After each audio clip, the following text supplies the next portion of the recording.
Integridad y Sabiduría se complace en presentarles la séptima sesión de la conferencia Por su Causa 2012, El Dios que adoramos. En esta ocasión con el pastor José Agüero y la charla La Bondad de Dios. Sean todos bienvenidos.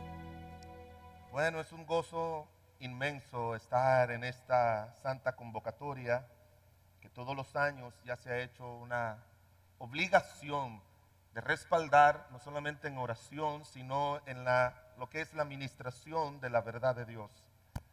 Creo que un tema tan importante como este del Dios que nosotros adoramos y conocer ese Dios es lo que nos va a ayudar a nosotros a ser mejores creyentes, mejores hijos de Dios y a vivir para el Señor con gozo y alegría.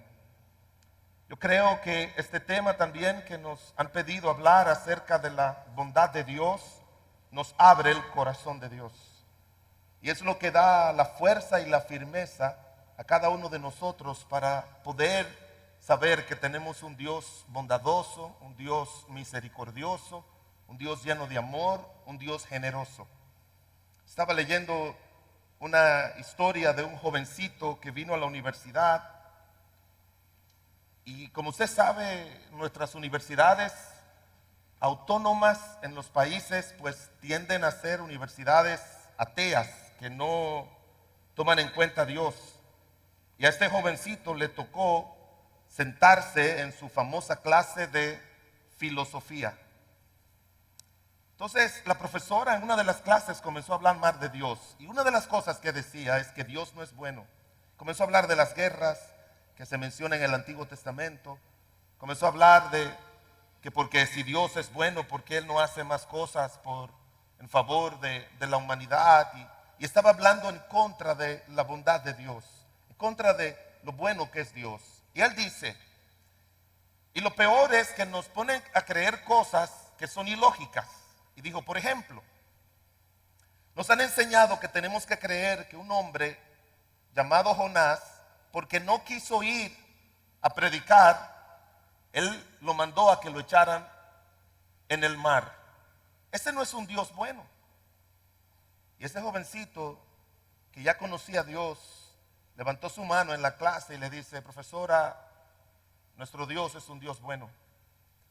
La razón por la que Dios lo puso ahí adentro en el mar es para que Él viera una parte importante de la bondad de Dios, que es como Dios nos preserva para su bien.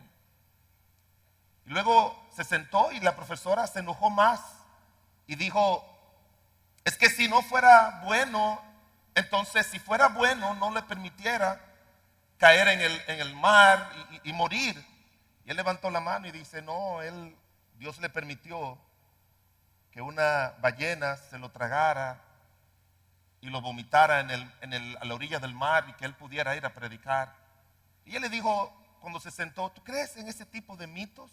¿Tú crees que un Dios bueno le va a enseñar algo a uno que va en contra de la razón?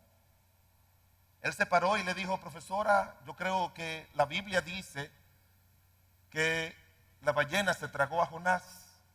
Y yo le creo a la Biblia. Y si la Biblia dijera que Jonás se tragó a la ballena, también yo lo creería. Porque nuestro Dios es bueno. Y se sentó. Y la profesora le dijo, mira, vamos a dejar esta discusión. Yo creo que ese Jonás no fue salvado por Dios. Él levantó la mano y le dijo, profesora, perdóneme, pero vamos a terminar también esto. Y cuando yo llegue al cielo, le voy a preguntar a Jonás si es cierto que una ballena se lo tragó. Y la profesora le dijo, ¿y si el tal Jonás ese se va al infierno? Le dice, pues le pregunta a usted. Yo creo que nuestro Dios es bueno en todo lo que Él hace, amén. Él es bueno en todo, aunque gente no lo entienda, pero Él es bueno. Y de eso queremos hablar en esta hora. Le he puesto como título a la predicación, adorándole por su inmensa bondad. Mire conmigo en sus Biblias en el Salmo 31, versículo 19. Si son tan amables ponerse en pie y leerlo conmigo, no importa la versión que usted tenga. Yo sé que aquí todo el mundo usa buenas versiones de las Escrituras en español. Salmo 31, 19.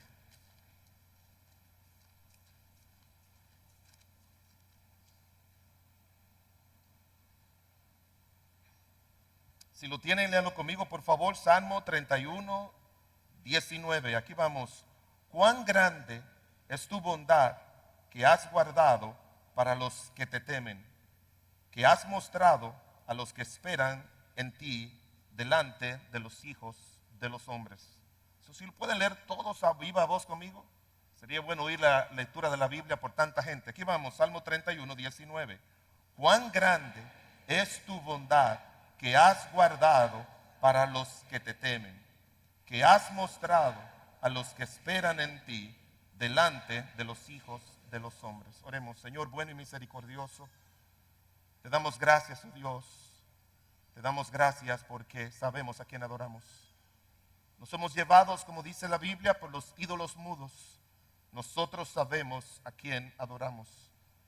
Y nosotros te alabamos y te glorificamos, Señor, porque cada día tú nos permites, por la lectura de tu palabra, por las predicaciones en nuestras iglesias, por conferencias como esta, Señor, conocerte más, para adorarte más, para exaltarte más, no solamente con nuestros labios y con nuestra alabanza, sino con nuestras vidas.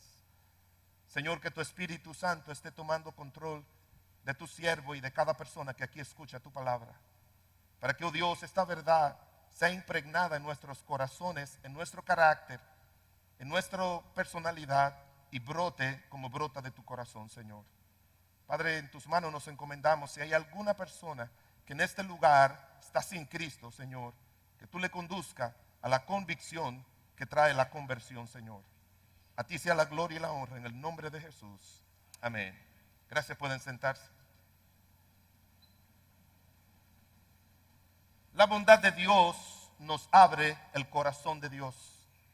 Es mucho lo que sabemos de lo que hay en la mente de Dios, de lo que Dios planeó, y mucho se nos habla acerca de eso. Todo lo que Dios ha planeado para los que le aman, lo que Dios ha preparado para los que le aman. Así dice la Biblia en el libro de Efesios, el capítulo número 2. Dios ha preparado de antemano muchas cosas para los que le aman. Pero no piense que toda la obra de Dios, y espero que usted entienda, no es algo solamente de la mente de Dios, sino que la bondad de Dios nos abre el corazón de Dios. Eso es lo que nos permite ver qué hay en el corazón de Dios. Es en ese corazón de Dios que fue movido a salvar al pecador. La Biblia nos enseña algunas de las cualidades de Dios. Y una de las cualidades grandes de Dios es su bondad. Y de su bondad es que sale la gracia, de su bondad es que sale su misericordia, de su bondad es que sale su benignidad, su amor, su paciencia. Todas esas cualidades del ser divino pertenecen, como veremos en las Escrituras, a la bondad de Dios. Y es muy difícil, por no decir imposible, poder adorar a Dios sin conocerle. La Biblia dice en el libro de San Juan, el capítulo 4, mientras el Señor Jesucristo tenía esa conversación magnífica con aquella mujer samaritana y le expresaba el evangelio y tocaba su corazón como Él lo hizo para salvación de ella y de muchos samaritanos, Él le dijo a la samaritana: vosotros adoráis lo que no conocéis, porque la salvación viene de los judíos. Y aquí el Señor une salvación y adoración. Y eso nos introduce entonces a esa obra de la salvación que viene por la bondad de nuestro Dios, de darnos a nosotros un medio a través del cual nosotros podamos ser salvos del pecado para poder adorarle en espíritu y en verdad. Y eso fue exactamente lo que Él hizo con la mujer samaritana. Quizás en este lugar hay personas que creen en Dios, que conocen de Dios, que han oído de Dios, pero no pueden adorar a Dios en espíritu y en verdad, y es porque no han sido salvos. Y Dios no le exige a nadie adoración hasta que esa persona no tiene salvación. La salvación es la que facilita, es la que permite, es la que produce una verdadera adoración a Dios. Y esta mañana quisiera mirar la adoración a Dios en 4 aspectos. Primero, lo que es la definición de la adoración, de la bondad de Dios. Un poquito difícil hacer eso, pero nos han ayudado algunos de esos estudiosos. La definición de la bondad de Dios. En segundo lugar, la manifestación de la bondad de Dios. En tercer lugar, la implantación en nosotros de la bondad de Dios. Y en cuarto lugar, la proclamación de la bondad de Dios. Así que vamos a comenzar con lo que es la definición de la bondad de Dios. Tuve que consultar a alguno de esos académicos para que pudiéramos darnos una definición de ella. Y es difícil, como decían todos ellos, poder definir cualquier atributo o cualidad de Dios. Es completamente imposible. Como es imposible poder definir a Dios, tampoco es fácil poder definir cualquiera de los atributos de Dios. Berkhoff, un teólogo muy conocido, y Schaeffer, otro teólogo muy conocido, los dos coinciden en esta definición. Ellos dicen que la bondad de Dios es aquella perfección de Dios que lo mantiene solícito para tratar generosamente a todas sus criaturas. Lo mantiene siempre solícito para tratar, dice esta definición, generosamente a todas sus criaturas. Es el benévolo interés de Dios en el cuidado de todas sus criaturas, todas sus criaturas.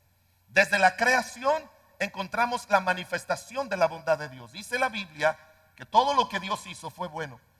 En la salvación encontramos la gran manifestación de Dios al mandar a su Hijo Jesucristo, como dice San Juan capítulo 3, versículo 16, de tal manera amó Dios al mundo que ha dado a su Hijo unigénito para que todo aquel que en Él cree no se pierda, sino que tenga vida eterna. Y en la redención, que es el tercer aspecto de la obra grande de Dios aquí en la tierra, también dice la palabra de Dios que esa redención es una obra de la bondad de Dios. Cuando decimos que Dios es bueno, significa que es parte íntegra de su naturaleza, de su carácter y de su personalidad. Alguien ha dicho que la bondad de Dios es la suma de todos sus atributos. Estaba consultando a unos rabinos y ellos decían eso, definiendo la bondad de Dios. Decían que es la suma de todos los atributos de Dios. Están concentrados en la bondad de Dios. La Biblia nos enseña así: en el principio Dios creó todas las cosas. Y dice la Biblia que todo lo hizo bueno. Y no piense usted que el pecado no era parte de lo que Dios, cuando se introdujo, no era parte de lo que Dios sabía que podía suceder aquí en la tierra. Él preparó todo para que en cualquier situación o decisión que tomara el ser que Él creó, el hombre, su bondad pudiera suplir todo lo que en su pecado el hombre decidió hacer. Pero también encontramos la bondad de Dios en sus mandamientos, en sus promesas, tanto esos mandamientos como llamamos positivos como los negativos. Cuando decimos negativos son aquellos en los que Dios nos prohíbe algo.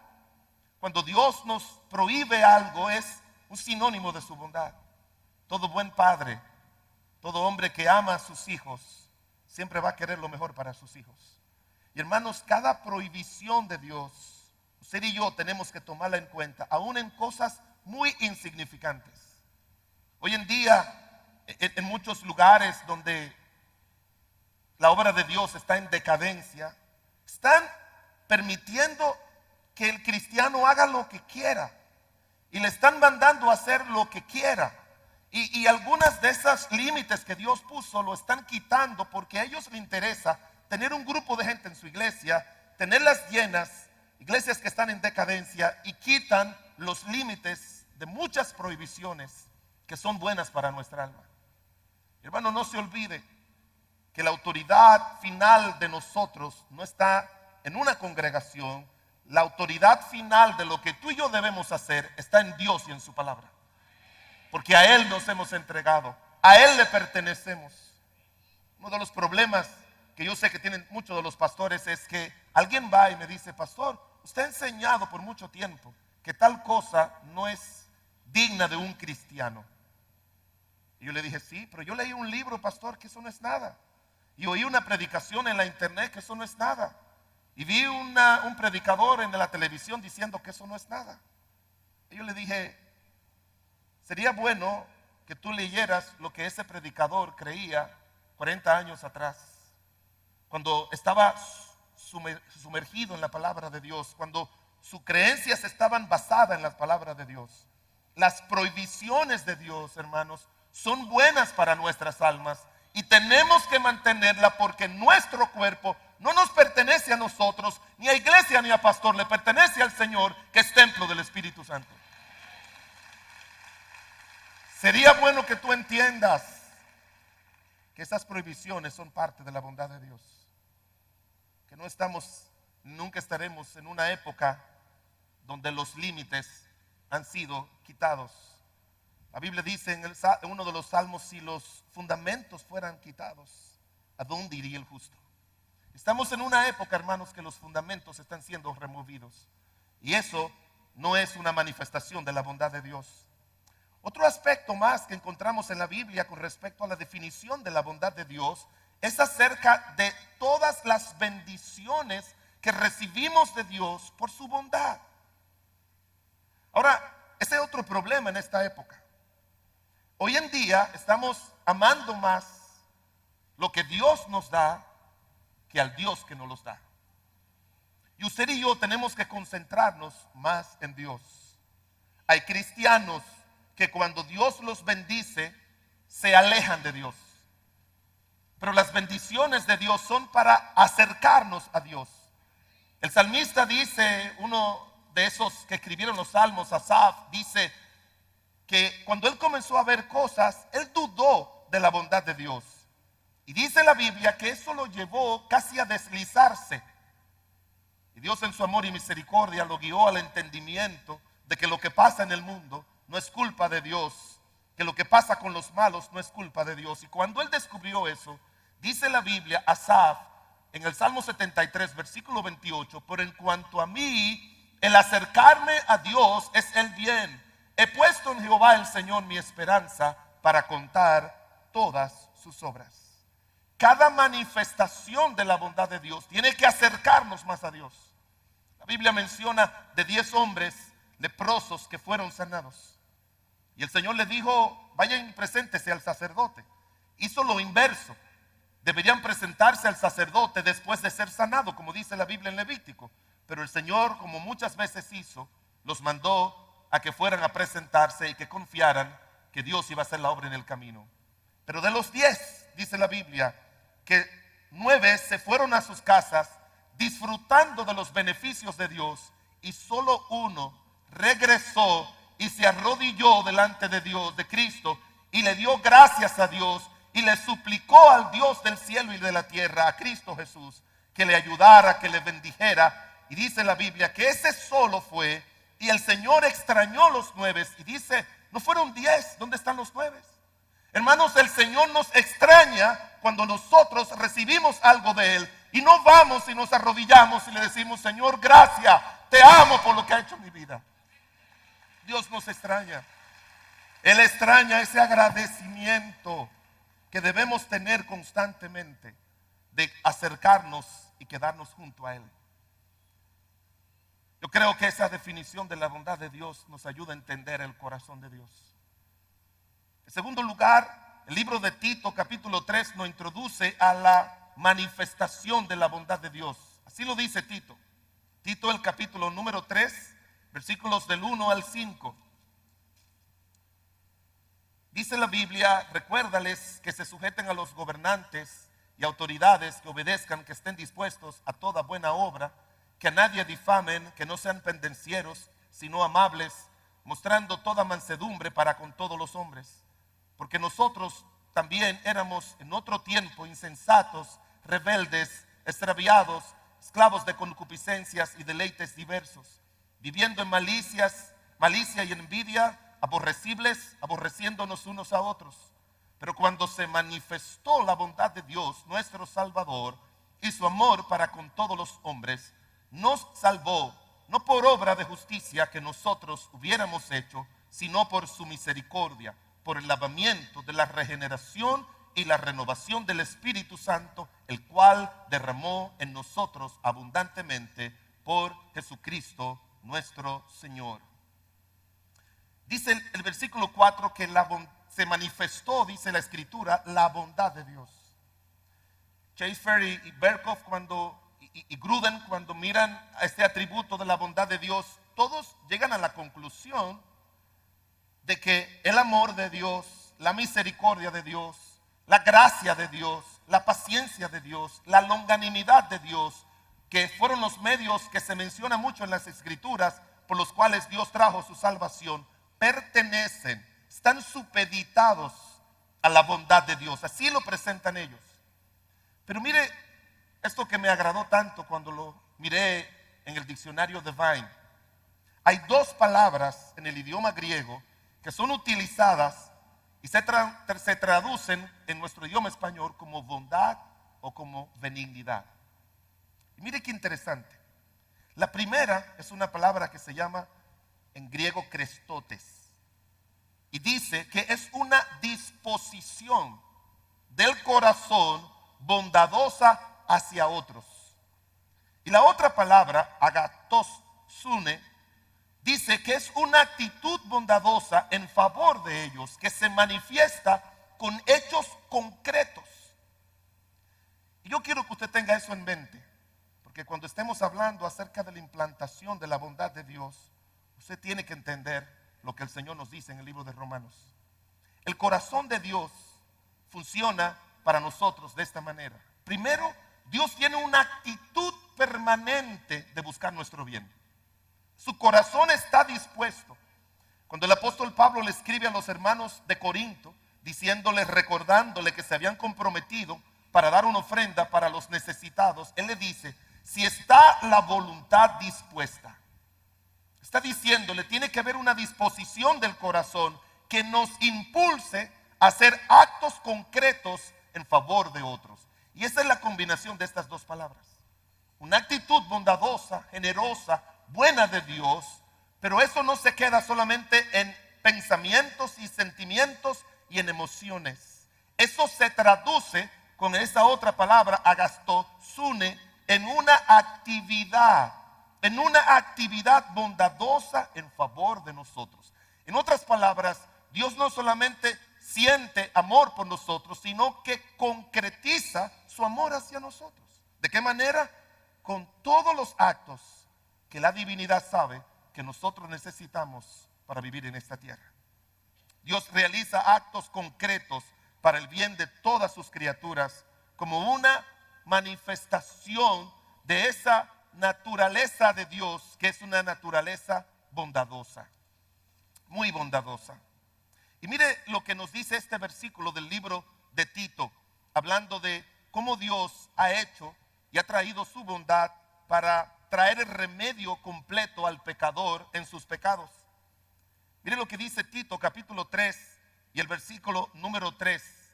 Porque nosotros también éramos en otro tiempo insensatos, rebeldes, extraviados, esclavos de concupiscencias y deleites diversos, viviendo en malicia y envidia, aborrecibles y aborreciéndonos unos a otros. La salvación comienza con que cuando una persona acepta a Cristo como su Señor y Salvador, Dios lo libra completa, total y eternamente de la vida pecaminosa. Y lo declara aquí. Nos declara todo esto, y todo el que está aquí salvo, y que quizás fue salvo cuando tendría algunos 20, 40 o 30 años, que ya participó en muchas cosas del mundo, dice la palabra de Dios, todos los pasos, los actos que nosotros cometimos, de los cuales Dios con la salvación que nos ofrece nos ha brindado. Alguien un día dijo, bueno, usted pastor no entiende, usted no entiende lo grande que es la salvación, porque usted nació en un hogar cristiano, a los 6 años recibió a Cristo y nunca ha estado en el mundo. En estos 25 años de edad que tengo, nunca he estado en el mundo. Yo también quiero ser como el hermano Willy Bayonet, y lo que me consuela es que tengo menos canas que él. Es un buen amigo. Pero hermanos, no importa si Dios no te ha librado a ti, si tú no has pasado por todas estas cosas por las que pasan los hombres con el pecado.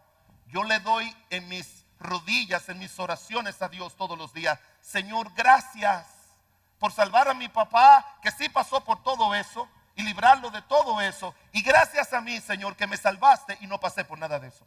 Como quiera, la obra de la bondad de Dios libra al que no pasó para que no pasara, y al que pasó para que no vuelva a pasar.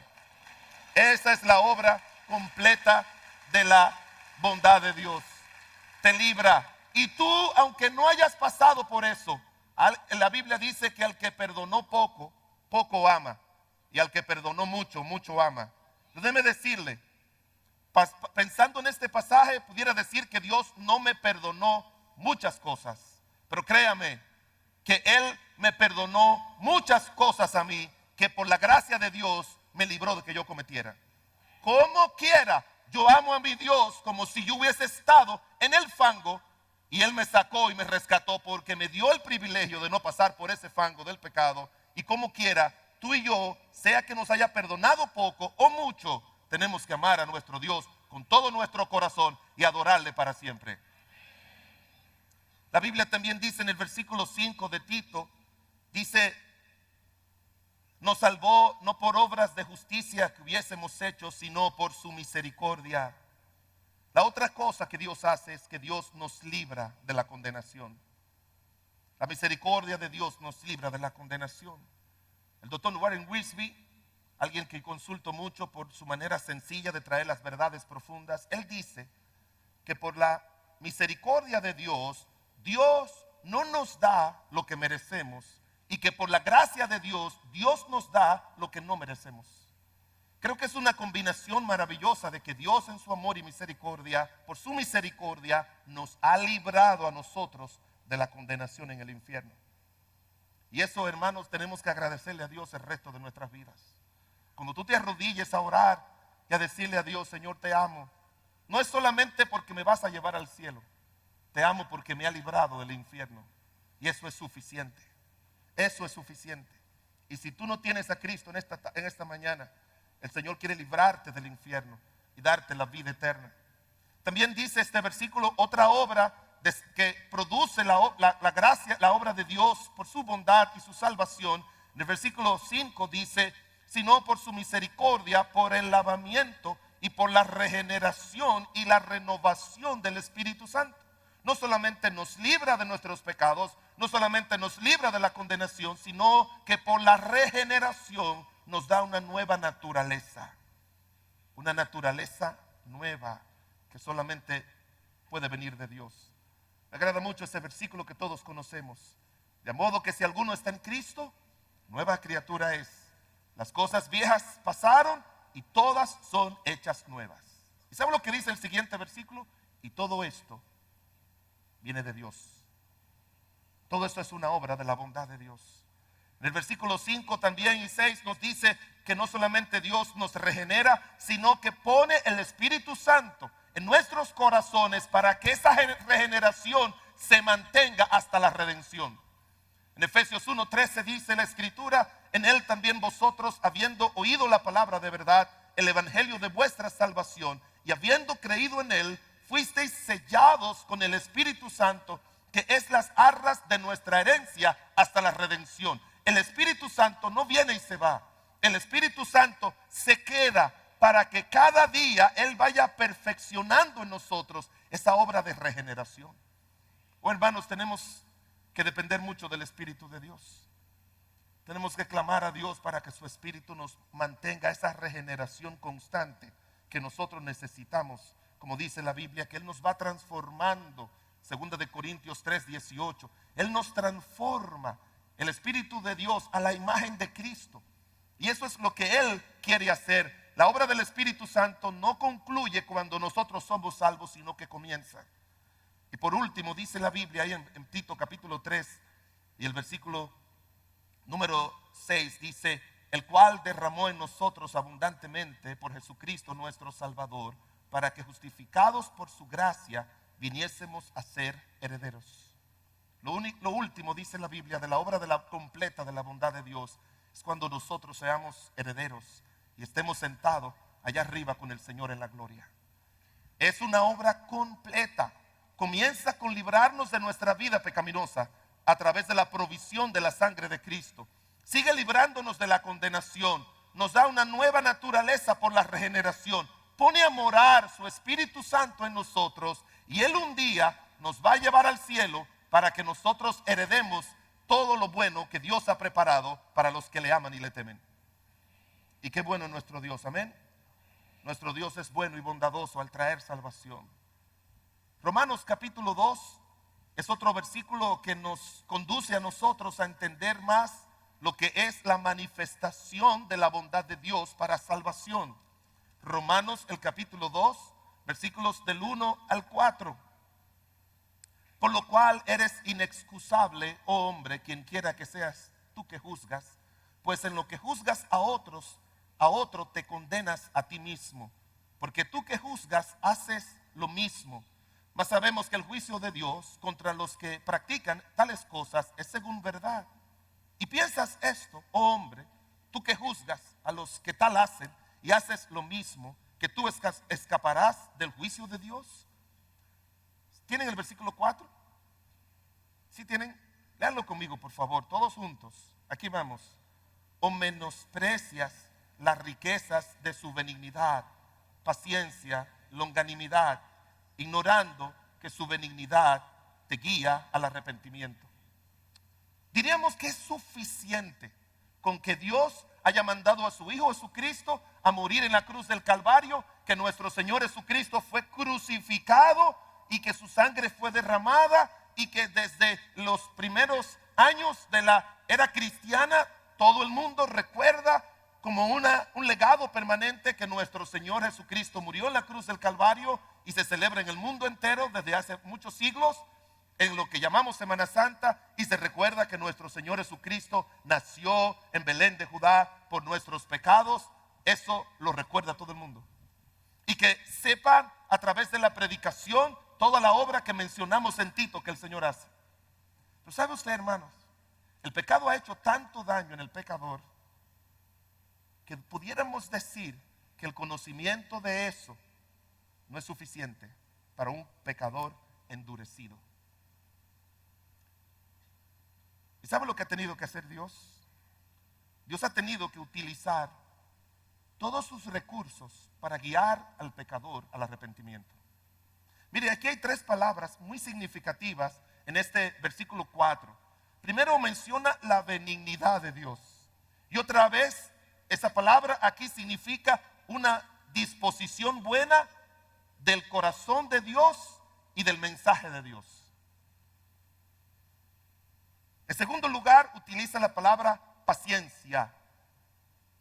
Retrasar un castigo es el significado de esta palabra. Retrasar un castigo, suspensión de la ira de Dios. Eso es lo que nos dice que significa esta palabra de paciencia. Dios es tan paciente con el pecador que Él ha retrasado, dice la Escritura aquí, su castigo y ha hecho una suspensión de su ira con tal, como dice el versículo 4, de guiar al pecador al arrepentimiento. Hace mucho sentido la palabra paciencia con ese significado de la palabra griega, con lo que dice 1 de Pedro 3:9.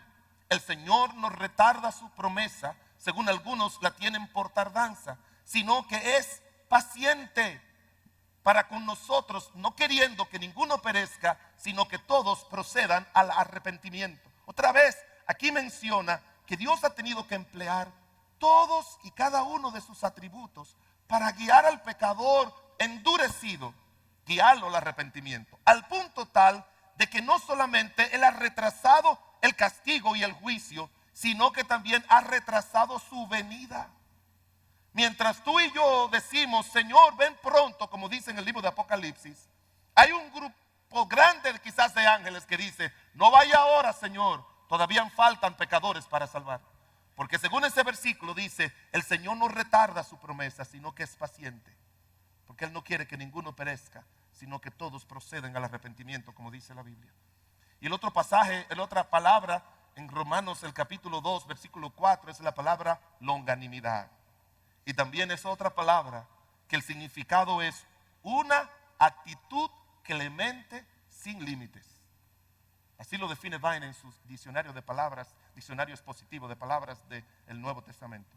Una actitud clemente, sin límites de Dios, esperando que por su gracia y misericordia los hombres sean salvos. Y todo eso, como dice el versículo, tiene como propósito no solamente decirle existe una salvación, sino que Dios toma muchas maneras, como dice el versículo, para guiarle al arrepentimiento. He hecho ese ejercicio allá en mi iglesia en muchas ocasiones. Dígame, hermano, ¿cómo fue que usted vino a los pies de Cristo? Óigame, hermanos, la manera, esa persona que un día recibió a Cristo y que tú no conoces mucho de él, no sabes mucho de su vida, cuando se te sienta en la oficina o se para a dar un testimonio, o cuando se va a bautizar, que dan sus testimonios, usted comienza a oír todo lo que esa persona era y lo que Dios tuvo que hacer para guiarlo al arrepentimiento. Yo creo que cada uno de nosotros tiene una historia que contar. Y cuando usted mira para atrás, usted comienza a decir, bueno, fue que a mí me pasó algo y después me pasó lo otro. Y yo no sé, porque eso que me pasó, en vez de tener una mala consecuencia, tuvo una buena. Y yo recuerdo aquel día que iba a hacer tal cosa y entonces me encontré con alguien y ese alguien me habló y yo no lo hice y yo creo que fue por él que vine a los pies de Cristo. ¿Sabe lo que significa eso? Que Dios tiene que emplear mucha gente, muchas circunstancias dentro, aplicando, usando su benignidad, su paciencia y su longanimidad. Tiene que emplearla a fondo para guiarnos al arrepentimiento. Y gloria a Dios, hermanos, por un Dios así. Gloria a Dios por un Dios así. ¿Sabe lo que nos dice eso? Que cada vez que tú y yo recordamos todo lo que el Señor tuvo que hacer para guiarnos al arrepentimiento, tenemos que arrodillarnos y adorar a ese Dios bondadoso. Adorarlo. Yo no sé cómo hay cristianos, estaba leyendo un libro que se llama Pastores en Altos Riesgos. Interesantísimo, es un cuadro, una descripción de lo que está pasando en cristianos en Estados Unidos, que fue el contexto que ellos tomaron. Y hermanos, hay cristianos, según ese libro, el promedio de oración de un cristiano son 5 a 10 minutos diarios. Es increíble que aquí hay personas que quizás salieron esta mañana y no se arrodillaron antes delante de Dios. Hermanos, cuando nosotros vemos todo lo que Dios hace para guiarnos al arrepentimiento, guiarnos a sus bendiciones, guiarnos a vivir una vida de santidad, guiarnos para casarnos con la persona adecuada, guiarnos para nosotros poder tener los hijos cuando no podíamos tenerlo, guiarnos para darnos el trabajo, la casa y el carro y todos los bienes que tenemos. Y usted sabe todos los medios y las personas que Dios utiliza para bendecirnos. Nosotros lo que tenemos que es, al abrir los ojos, no mirarlos sobre las cosas que Él nos ha dado, sino en aquel que nos las dio y decirle, Señor, gracias por tu bondad y tu misericordia. Yo no me imagino un día de mi vida sin arrodillarme y pasar a lo menos una hora dándole gracias a Dios y pidiéndole por mi vida. Yo no me imagino un día de mi vida que no lo he tenido quizás sin arrodillarme y decirle a Dios, Señor, gracias por mis hijos, gracias por mi querida esposa, gracias porque todos ellos están en tus caminos. Yo no me imagino un día de mi vida sin yo arrodillarme ante Dios y decirle, Señor, sigue haciendo tu obra, perfecciona tu obra en mí, en ellos, en todos los miembros de mi iglesia. No hay un día de mi vida que yo no ore por a lo menos 10 o 15 hermanos de la iglesia, diciéndole, Dios, condúcelo, guíale, aquellos que ellos necesitan, Señor, condúcele, guíale, sosténle, hermanos. Cuando tú miras todo lo que Dios ha hecho para salvarnos y para bendecirnos a nosotros y a los nuestros, debemos pasar la mayor parte de nuestro tiempo en su presencia, en adoración, en contemplación y en alabanza. Gruden dicen en su teología sistemática, la misericordia de Dios es su bondad hacia los necesitados. La gracia de Dios es su bondad a los que merecen solo el castigo. La paciencia de Dios es su bondad hacia los que continúan pecando. Y el amor de Dios es su bondad hacia los perdidos. La obra de la bondad de Dios en la vida de la salvación es la sustentadora de nuestra fe y de nuestra fidelidad diaria, permanente y continua a Dios. De vivir una vida santa y piadosa a Dios en toda nuestra manera de vivir. Es la que nos sustenta saber que tenemos un Dios así, que se levanta con nosotros, camina con nosotros y vive con nosotros. El salmista dice, en uno de esos preciosos salmos, dice: me diste el escudo de tu salvación y tu diestra me sustentó y tu benignidad me ha engrandecido. Otra de lo que significa la bondad de Dios. Mire cómo lo dice: me diste el escudo de tu salvación, fui salvo. En segundo lugar, tu diestra me ha sostenido en la vida de la salvación. Y Dios siempre al que salva sostiene. Al que Dios salva lo ayuda. No somos salvos porque perseveramos, perseveramos porque somos salvos. Usted no persevera porque usted quiere perseverar. Usted persevera porque su diestra nos sostiene. No la diestra suya, no la disposición nuestra, es el poder de Dios que nos sostiene. Con su mano poderosa Dios sacó a los judíos de Egipto. Con su mano poderosa estuvo con ellos en el desierto. Y Él le dijo: con mi mano poderosa te voy a introducir a la tierra prometida. No hay nada que nosotros tengamos que no sea por su diestra y su poder. Y luego dice el versículo: y tu benignidad me ha engrandecido. Qué bueno es nuestro Dios. ¿Cree usted que nosotros merecemos ser engrandecidos por Dios? Yo no creo. Nosotros deberíamos engrandecerle a Él, pero Él lo ha hecho.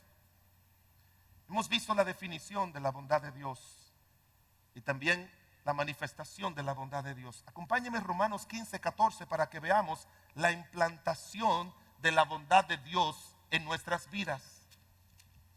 Romanos el capítulo 15, versículo 14.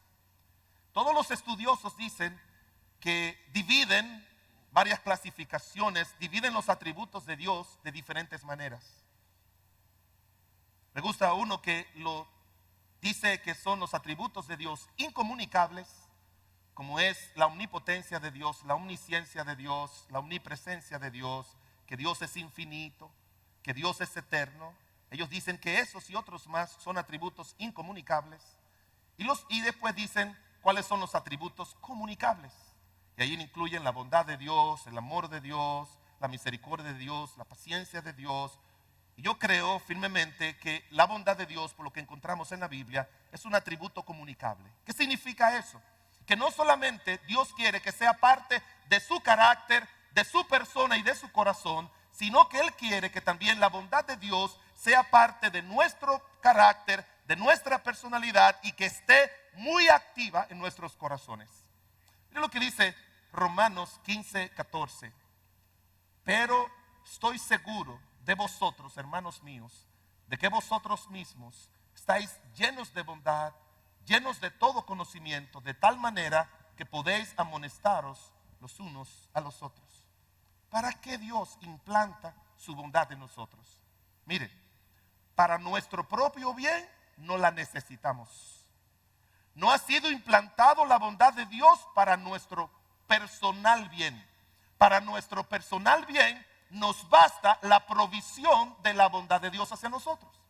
Entonces, ¿para qué Dios implanta su bondad en nosotros? Él la implanta para que nosotros podamos mostrar la bondad de Dios a otros.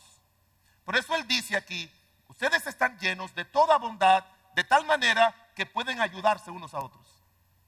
El doctor Warren Wiersbe también hablaba de lo que él llama la teología de los unos a los otros. Y hay más de 18 declaraciones en las Escrituras donde Dios nos responsabiliza a perdonarnos unos a otros, amarnos unos a otros, a soportarnos unos a otros, animarnos unos a otros, a edificarnos unos a otros. Es una lista bien grande y hermosa. Y no es una opción, es una obligación. ¿Sabe por qué Dios es bueno y bondadoso? pudiéramos decir, espero que usted me entienda, porque Él está obligado a hacerlo. ¿Y por qué Él está obligado a hacerlo? Porque eso es parte de su carácter, es parte de su persona. Y cuando la bondad de Dios es implantada en nuestros corazones por el Espíritu Santo, nosotros también estamos obligados a manifestar la bondad de Dios a otros. Me agrada este versículo.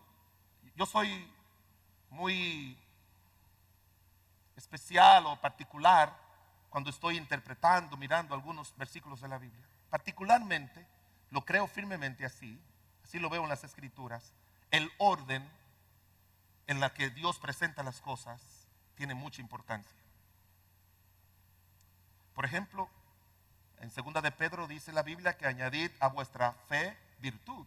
Y cada una de las cosas que tenemos que ir añadiendo, uno se da cuenta que sin esta no puede tener esta, y sin estas dos no puede tener esta, y sin estas tres no puede tener la cuarta, y sin estas cuatro no puede tener las cinco. Así yo lo veo. Y aquí dice, vosotros estáis llenos de bondad y llenos de conocimiento. ¿Por qué para mí es tan importante esto? A veces nosotros actuamos en base solo al conocimiento y no en base a la bondad. A veces actuamos solamente con la mente, somos muy racionales en nuestra relación con los demás y pocos afectivos, pocos emocionales, pocos dados a tener esa actitud bondadosa como la ha tenido Dios con nosotros. Sé que hay congregaciones que hablar de emociones, hablar de sentimientos es algo como que no es lo más importante. Pues mire, en nuestra naturaleza Dios nos hizo así y Dios lo es. Dios lo es. Y Él ha implantado su bondad para que nosotros tengamos esa actitud, ese sentimiento, esa inclinación del corazón, que nos relacionamos con los demás solo con la mente, solo con la razón, sino que nos relacionemos también con el corazón. Si Dios se relacionara solamente con su mente, con nosotros, no hubiese provisto a Cristo. Porque San Juan capítulo 3 nos dice que la razón por la que Dios nos mandó a nuestro Señor Jesucristo fue porque Él nos amó. Él nos amó.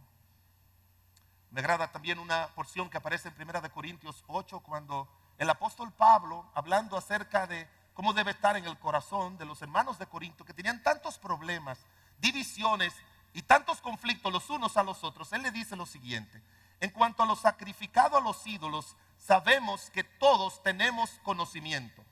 Y luego él dice, oiga bien, la Biblia, Dios, el conocimiento que envanece, pero el amor que edifica. Pastor, ¿usted está en contra del conocimiento? No. Lo que el Señor nos quiere decir es que cuando nos vamos a relacionar con los demás, no tenemos que solamente tomar en cuenta el conocimiento que tenemos, sino que también tenemos que tomar en cuenta el amor que Dios ha derramado en nuestros corazones.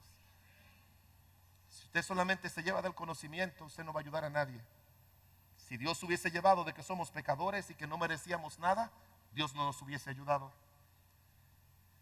La bondad de Dios habla de la belleza del corazón de Dios, del carácter de Dios, de la personalidad de Dios. Y Dios la implanta en nosotros, en nuestro corazón, en nuestro carácter y en nuestra personalidad, para que salga en todos los actos que nosotros hacemos en nuestra relación con los demás.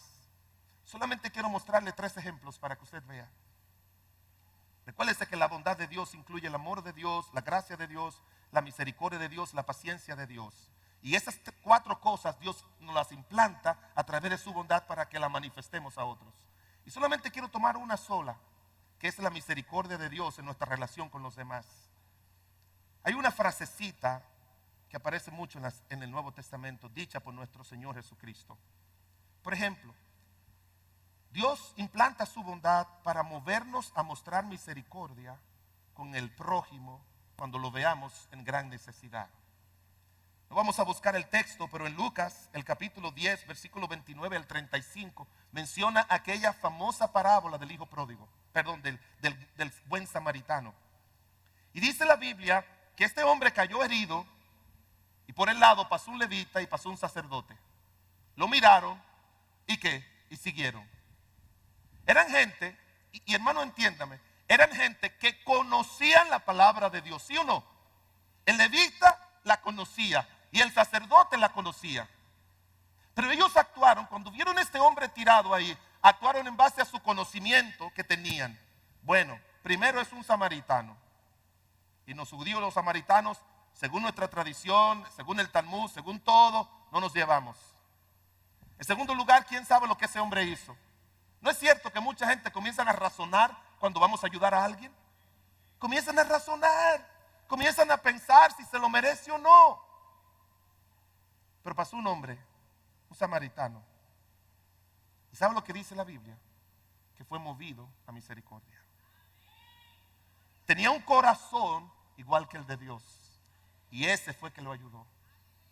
Al prójimo que tú encuentres por ahí, a cualquier prójimo que tú veas en el semáforo, que vaya a pedir a tu casa, que tú conozcas que tiene necesidad, lo único que te va a ayudar no es tu conocimiento ni tu investigación de por qué él está así, sino que si tú eres movido a misericordia lo va a ayudar. Y estamos obligados a ayudar al prójimo. Estamos obligados a ayudar a otros. Yo le digo a los hermanos, todo buen cristiano tiene que tener un pobre a quien ayude de una manera constante. A lo menos uno. Un solo que tú ayudes, que tú lo tengas de una manera fija. Mi familia se ha acercado a alguien que nos ayuda en nuestra casa. Y mire, hermanos, fue alguien que Dios trajo en mucha necesidad, con 3 hijos, una madre soltera, que tiene como 10 o 12 años, ayudándonos en los quehaceres a mi esposa en la casa. Y yo entendí un día que Dios no la trajo para que nos ayudara, sino para nosotros ayudarla. Y no hay y yo se lo digo, hermanos, con la intención de que usted entienda. No se lo digo por hablar de mí, ni de mi familia. Pero todos los años, cuando sus hijos van a la clase, mi esposa le compra todos los útiles. Cuando tiene que regresar a Haití para ver a su familia, le ayudamos con el pasaje. Y recientemente, y eso se lo digo intencionalmente para ayudarle, yo tuve que coger un préstamo a mi nombre y buscar el 50% del costo de su casita para comprársela.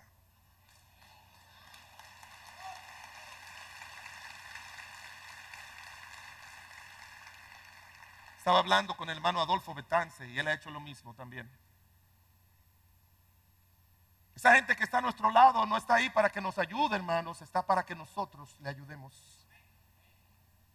Porque fue movido a misericordia. En segundo lugar, la Biblia menciona que Dios nos mueve a misericordia en los conflictos que tenemos en nuestras relaciones con nuestras familias. En el libro de Lucas, capítulo 15, habla de la parábola del hijo pródigo y dice la palabra de Dios que aquel muchacho, cuando vino arrepentido, su padre, así mismo dice, fue movido a misericordia y lo abrazó y lo recibió. Hermanos, cuando tengas los conflictos con tu esposa, con tus hijos, con tu hermano, con tu papá y tu mamá, no te pongas a pensar, bueno, aquí viene se llevó mi dinero, ese es el conocimiento. Vosotros estáis llenos de toda bondad y conocimiento, bondad primero. Se llevó todos mis bienes, lo desperdició, lo malgastó. Recuérdense que ese fue el razonamiento del hermano para no venir a recibir a su otro hermano. ¿Sí recuerdan la parábola? El hermano no quiso porque él razonó y dijo, ¿por qué papá lo recibe así? Si ese hombre ha desperdiciado todos los bienes de mi papá. Pero dice la Biblia que su padre lo recibió. ¿Sabe por qué? Así mismo lo dice, porque fue movido a misericordia. Perdona a tu esposa. Perdona a tus hijos. Perdona a tu mamá. Perdona a tu papá. No, yo soy deprimido y yo soy un infeliz porque mi papá me pasó tal cosa. Perdónalo. No, que yo y mi esposa estamos hablando de divorcio porque no nos entendemos. Ella me ofendió y me dice algo. Perdónala. Que tu corazón sea movido a misericordia en tus relaciones con tus seres queridos. Porque la vamos a necesitar. No es solamente amor, también vamos a necesitar misericordia. Con misericordia y verdad, dice la Biblia, se corrige el pecado. Si no hay misericordia, tú vas a ser duro con el pecador. La razón por la que Dios no es duro contigo y conmigo es por su misericordia. Lamentaciones 3 dice, por la misericordia de Dios no hemos sido consumidos. porque nunca decayeron sus misericordias. Y si no descaen en Dios, tampoco deben de caer en nosotros.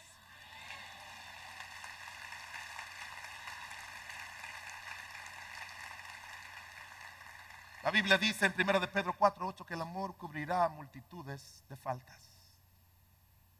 En tercer lugar, tenemos que mostrar misericordia con los que nos han defraudado. La Biblia menciona en Mateo 18 de un hombre que su amo le perdonó todo lo que le debía. Y dice la Biblia que lo hizo porque fue movido a misericordia. En una ocasión se encontraron Abraham y Abimelech. Y oiga lo que Abimelech le dijo a Abraham. Yo veo ese encuentro como una figura de Dios con nosotros y de otros con nosotros. Abimelech le dijo a Abraham: ahora pues júrame aquí por Dios que no faltará a mí, ni a mi hijo, ni a mi nieto, sino que conforme a la bondad que yo hice contigo, harás tú conmigo y con la tierra en donde has morado. Y Abraham respondió: yo juraré. Oh, hermanos, cuánto me gustaría a mí aquí decirles a todos que levanten su mano derecha y que digan: yo juro que voy a mostrar bondad a mis familias, con que tenga problema, a los hermanos en Cristo, a mi prójimo y a cualquiera que me ofenda. Yo juro que voy a mostrarlo como Dios lo ha mostrado conmigo. Eso debe ser un juramento permanente de nosotros para con nosotros. En una ocasión, Absalón se rebeló contra David y David tuvo que huir, salir corriendo de su propio hijo. Y cuando iban a la batalla final, donde finalmente él murió, dice la Biblia que salió Joab con todos sus siervos para enfrentar a aquel hijo del rey que rebelde. Y dice la Biblia que cuando ellos iban caminando, todo el pueblo oyó que David le dijo: trata a mi hijo benignamente. No se lo merecía, pero le dijo: trátalo benignamente. Hermanos, no importa que gente nos haya ofendido, la bondad de Dios nos obliga a tratarlo benignamente. Hemos visto la definición de la bondad de Dios, esa actitud generosa de Dios, la manifestación de Dios para salvación a través de Cristo, esa implantación de Dios en nosotros. Y acompáñenme en el Salmo 145 para mirar la proclamación de la bondad de Dios.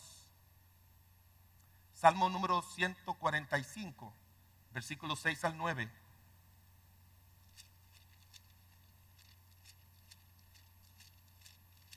David era un hombre que vivía siempre contemplando a Dios y sus grandes atributos, como debemos ser nosotros. Este Salmo 136 dice: y para siempre su misericordia, para siempre su misericordia. Como Él recuerda a nosotros que no importa lo que hayamos hecho, para siempre su misericordia. Salmo 145, versículo 6. Del poder de tus hechos estupendos hablarán los hombres, y yo publicaré tu grandeza.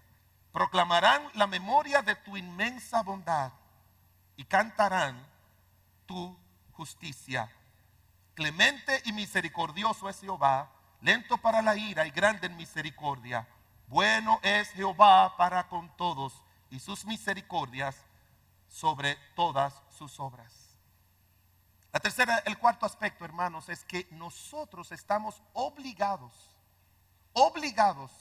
a proclamar a los perdidos la bondad de Dios. Eso no es opcional, hermanos. Eso es una obligación, porque es un mandato que nos da la palabra de Dios. Nos habla de que aquel que está en sus pecados, Dios no los ha dejado a ellos desde Cristo, no los ha dejado a expensas de que ellos conozcan por sí mismos la grandeza de la salvación de Dios, sino que nos ha encomendado a nosotros que proclamemos su gloriosa y bendita bondad. Quiero decirle algo que hace años está en mi corazón. Hablaba con el pastor Miguel Núñez hace un tiempo atrás, conversando, y él me dice: José, el problema con nosotros los cristianos es que somos como el péndulo del reloj, me decía él, ponía ese ejemplo, que está aquí para allá. O están allá o están aquí. No están aquí. Usted nunca, si el péndulo del reloj está aquí, pues ya no va a dar la hora. Y hoy en día tenemos un mundo cristiano evangélico polarizado. ¿En qué aspecto? Tenemos iglesias que se dedican solo a enseñar doctrina. Y tenemos otras iglesias que no le toman mucho en cuenta la doctrina, sino que son grandes evangelizadores. Se paran en las calles. Cuando yo venía para acá, pues paso por un lugar populoso y ahí había un señor con un megáfono proclamando el evangelio. Y hoy en día, yo le digo, nací y he crecido en el mundo evangélico de mi país. Y he estado en muchos lugares del mundo. Y siempre he visto lo mismo.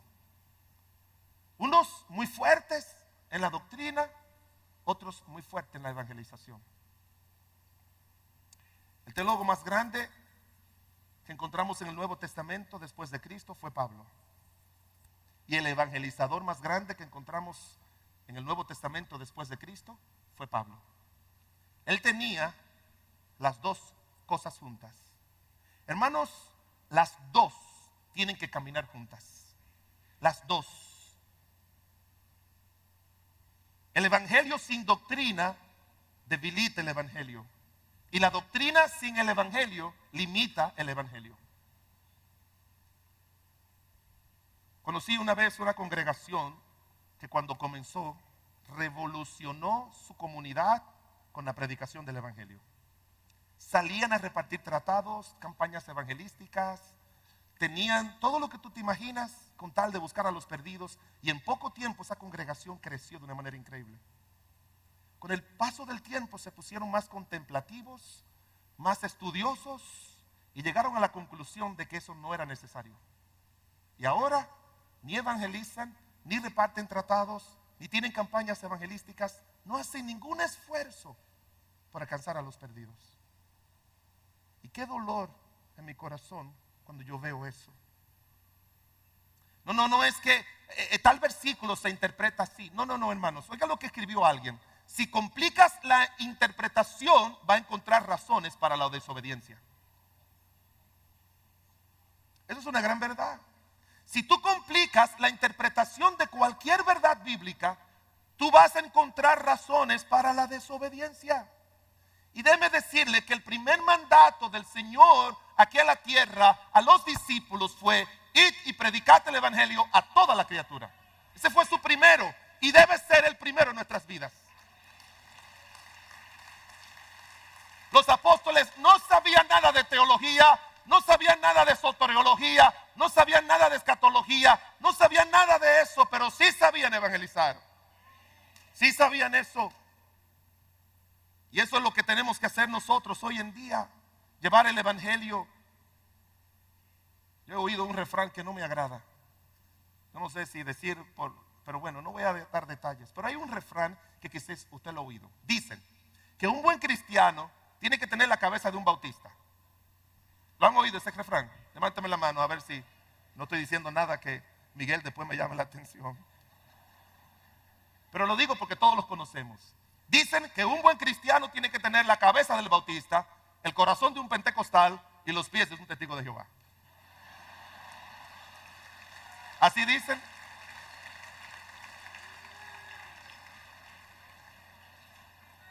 Porque unos siempre están estudiando la doctrina y la conocen y somos respetados por eso. Otros tienen un corazón tan grande para los perdidos que eso es lo que hacen. Y los otros siempre andan caminando llevando lo que ellos entienden que es su verdad. Un buen cristiano tiene el corazón, la cabeza bautista, el corazón bautista y los pies bautista. Lo tiene que tener los tres. Tiene que ser un buen cristiano con una cabeza llena de la doctrina, un corazón lleno de amor hacia los perdidos y unos pies que lleven el evangelio a las almas perdidas. Que vayan a las casas, como Cristo. Hay que ir a las casas, hay que volver a las casas. El Señor Jesucristo no dijo: vengan aquí a oírme. Él iba y llevaba el evangelio. Las iglesias están para que la gente venga a recibir la doctrina y las casas para que le llevemos el evangelio.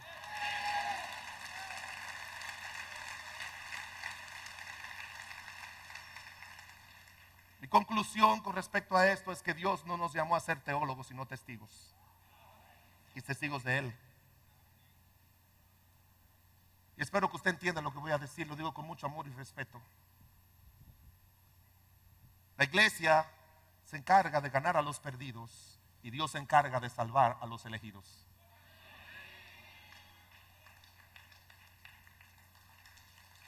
Dios no es un ganador de almas, somos nosotros.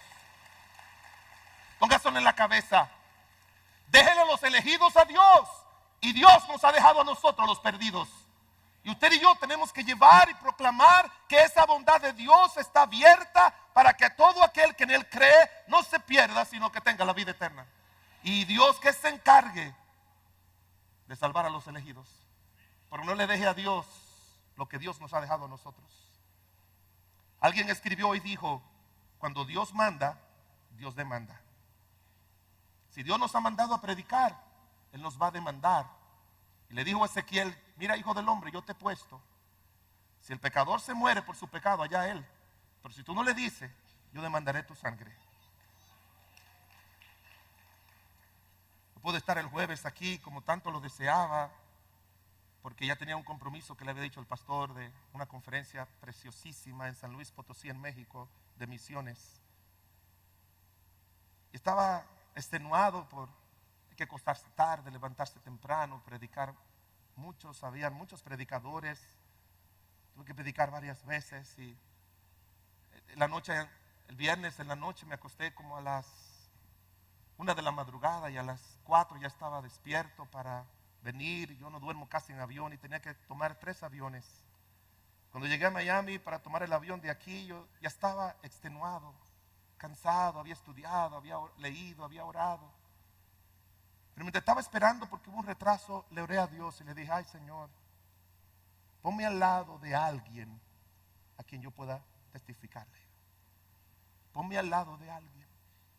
Y gloria a Dios, me dieron los 2 primeros asientitos que están cuando tú entras después de primera clase. Esos 2 que están ahí, me sentaron en ese y sentaron a una señora al lado de ese.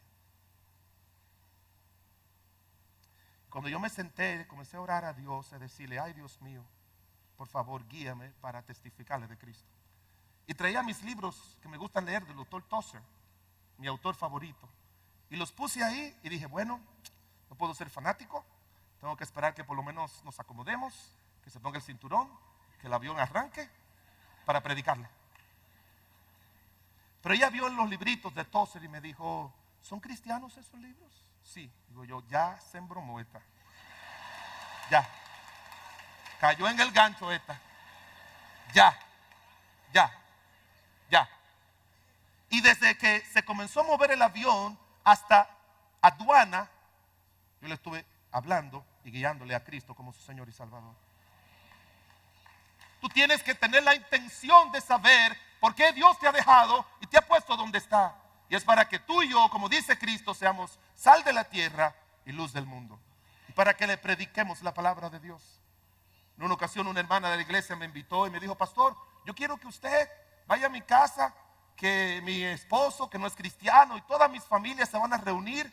Pero pastor, a ellos no les gusta que le estén predicando. Y yo dije dentro de mí, bueno, voy. Mire pastor, por favor, se lo voy a pedir.